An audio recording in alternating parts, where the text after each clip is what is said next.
بسم الله الرحمن الرحيم. Lesson number 5. The Tanween. میم دو زبر من،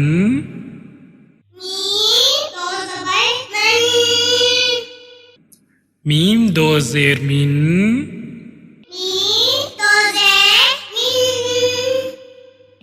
میم دو پیش من،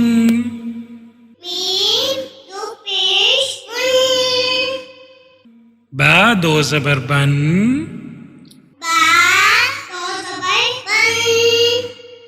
با دو زیر بین،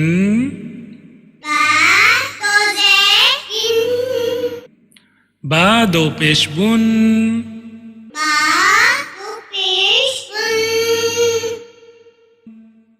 واو دو زبر ون،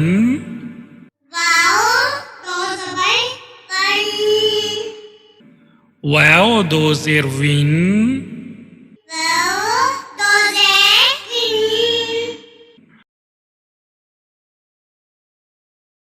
واو دو پیش ون،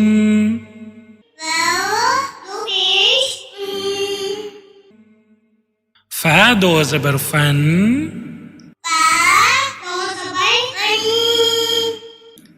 فا دو زیر فین، فا دو پیش فن،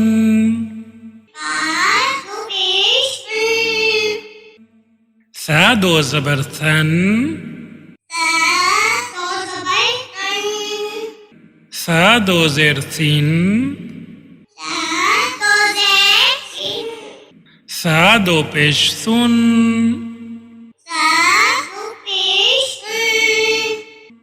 ذال دو زبر زن،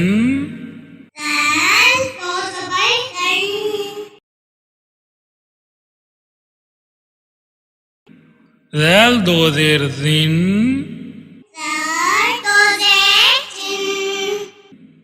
ذال دو پیش ذن،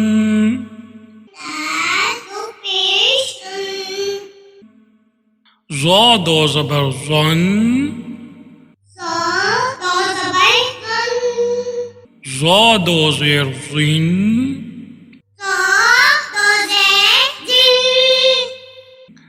ظا دو پیش ظن،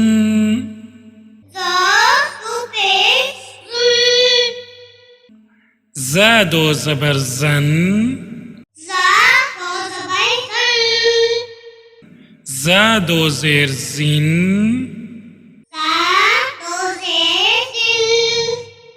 ز دو پیش زن،